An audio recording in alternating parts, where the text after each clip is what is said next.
Hello বন্ধুরা, আজকে আমি চলে এসেছি একটা দারুণ জিনিস নিয়ে তোমাদের সঙ্গে আজকে শেয়ার করব। মানে আমার যে সকল বান্ধবীরা আছে, আজকে মেয়েদের জন্য আজকে আমি এই রেমেডিটা শেয়ার করছি। আমার জন্য প্রচুর হেল্প হয়েছে, তাই ভাবলাম তোমাদের সঙ্গেও শেয়ার করি। তো আজকে আমি একটা চুলের হেয়ার গ্রোথ সিরাম বা স্প্রেও বলতে পারো, সেরকম বানাচ্ছি।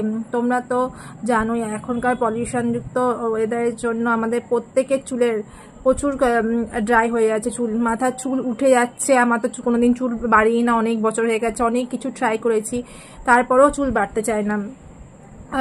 কত কিছু জিনিস ইউজ করেছি, সেরকম কোনো সত্যি কথা যত দামি জিনিসই ইউজ করি না কেন সেরকমভাবে কোনো রকম ফলাফল পায় না। তাই ভাবলাম যে ঘরোয়া একটা পদ্ধতিতে দেখি কাজ করে। মা ঠাকুমারা তো অনেক কিছু বলতো, সেইগুলো মিশিয়ে দেখি কেমন কি কাজ হয়। আমি ফলাফল পেয়েছি বলেই তোমাদের সঙ্গে আজকে আমি শেয়ার করছি। তার জন্য অবশ্যই দেখো কেমন, তোমরাও চাইলে অবশ্যই ট্রাই করতে পারো। বেশি কিছু দামের জিনিস নয়, তোমরা প্রত্যেকের ঘরেতে এরকম একটা করে জিনিস পেয়ে যাবে, আর সেগুলো দিয়ে তোমরাও চেষ্টা করবে। এর জন্য প্রথমে আমি একটা পরিষ্কার পাত্রে নিয়ে নেবো এক চামচের মতন মেথি, কালো জিরে, অল্প লবঙ্গ, আর মেন জিনিস হচ্ছে রোজমেরি ড্রাই লিভস।